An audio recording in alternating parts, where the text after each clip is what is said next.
Welcome back. This is Chessometrics. I'm FIDE Master Simon Weber, and now we're going to continue our journey in the Queen endgames with a very surprising game between Magnus Carlsen and Georg Mayer at the 44th Olympiad in Chennai in 2022. So let's have a look at this very surprising endgame. So, in front of us we have the position. Magnus Carlsen was white, and Georg Mayer had the black pieces here. So Carlsen played Queen e4 check, and Georg Mayer went King h8, which is the best move.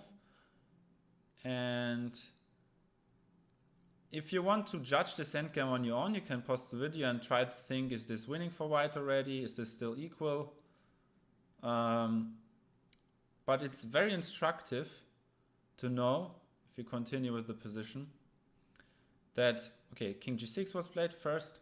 Now b1 bishop, very amusing by Georg Mayer, maybe to shock Carlsen a bit, I don't know.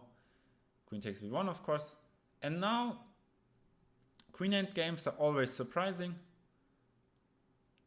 When I started playing chess and started to analyze endgames, I thought this was a win, of course, for white, because you have the 2 pawns, and at some point you might be able to block the checks and then win. But the funny thing is that this is actually a theoretical draw, because with this extra h-pawn, the king and the queen, they don't have the square to operate from. You could trade queens often. Yeah, if you, I don't know, have a king on h5 and there's a check on h7, you could block with queen h6. But there's no pawn now. So actually it's better to have only one pawn maybe on the f file or g file than to have these both, if of course black plays perfect. Still, this is great winning chances, because no one plays perfect chess, and spoiler alert, Carlsen won this game. But it is a theoretical draw, and I would like to show you just some kind of instructive sample lines where black could use certain methods to make a draw. So let's have a look at this. So Georg Mayer played queen c6, this is still fine. King g5, queen c5 check. So at first it looks like this is going to be a perpetual. Yeah, you have queen here check, and this will be a perpetual, and you cannot hide really from the checks. But you can of course block with the queen.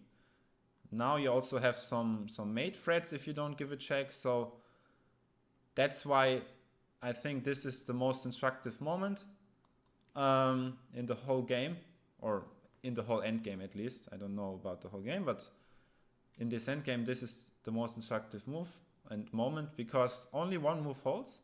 If you want to find it, you can try to think on your own. And I have some certain rule of thumb here, which I would say if the king is on a black square, you should put the queen on a7 or on c7, just to be able to give checks from somewhere.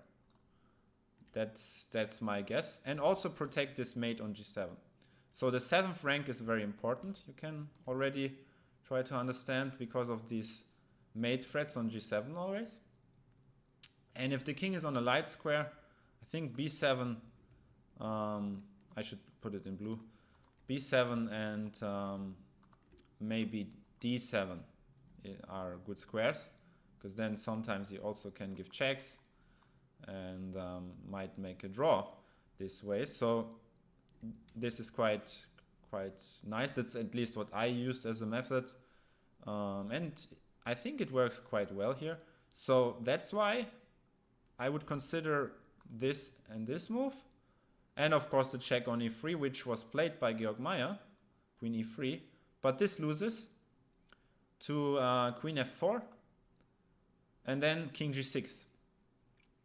And now the problem is that no matter where you go with the queen, no matter where you give a check, let's say you go to the 6th rank, then you immediately trade queens and you have a win, a basic win. If you were to, I don't know, yeah, every check on the 6th rank is queen f6. If you do nothing, then there's queen b8, queen f6, queen f8, queen b8, queen d4 mate ideas. So this doesn't work. And if you give a check on c2, then you block with queen f5. And now it's really time to resign, because now you have only this check, and then queen f6 wins. So this is quite nice. Carlsen won the game. But let's go back to the critical moment. Black is holding here by putting the queen on c7. Only c7. It's more centralized, it makes sense. It's a very nice way of playing this endgame. And the reason why this is equal now, after check, the queen protects and still has chances to give checks from so many angles that here actually you cannot make progress with white. It will be a perpetual somehow. And of course, the pawn endgame is a draw because you have the opposition. A very important resource in pawn endgames. Opposition holds you the draw here for black. Very nice. So queen c7 was the only move. Queen a7 loses because of a very nice mechanism. Queen f8 check. And then I think king h5. And again, if you give checks, queen f5 wins. So this is the problem. Queen b7, queen f5 check, queen f6 check. And now you can trade. And this is the amazing part. Now the pawn endgame is winning because white wins the opposition. Yeah, and now, of course, we're going to win. Promote the pawn. So this is amazingly instructive that c7 changes the whole picture. Because now let's imagine you go, as we said, check and king h5. You still have the check on h2. And this is exactly why this is a draw. And here, okay, you can, of course, just give a perpetuals someday. So this is remarkably instructive that this endgame is a draw. It is extremely tough to hold, but it's a very nice rule of thumb, as we discussed, that you put the queen maybe on these squares on the 7th rank. Very important, 7th rank, to stop this mate on g7 always. And maybe on the color that the king has to have more checks available later. This is just very nice rule. Maybe you will manage to hold such an endgame once you get it. But another nice technique, one more I wanted to show. And that is when, let's say queen c7. When, I think I've lost the line that I wanted to show. There's also stalemate ideas. For example, I can show you at this moment. Queen c7. If you were to go check, I think I found it again.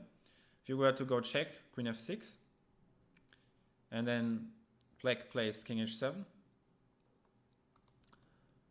If you were to go queen g6 check, I will show it from the white side now, it's quite nice, and you think like, oh nice, I'm going to win now. Then of course you have this very nice stalemate trap, and you have a very funny perpetual check. So yeah, this is also very nice. That's why actually it's also tough to win this endgame, because you can never use your king because of stalemate ideas. Even though this would be a normal perpetual as well, but it's also a stalemate. So yeah, it's very tough to win this endgame. It's theoretically a draw, but it's also tough to hold, of course, and that's why Carlsen won this game. Probably Georg Meyer was in time trouble as well, and it was very tough to hold. So yeah, queen c7 here was the move. And I hope that you enjoyed this video and learned something new about queen endgames, that actually h and g pawn or a and b pawn, depending, that this is actually a draw theoretically. I think not all of you will know this, and now probably you widened your horizon and learned something new. And if you like the content, please subscribe to our channel, and we will see you in the next videos. Bye bye.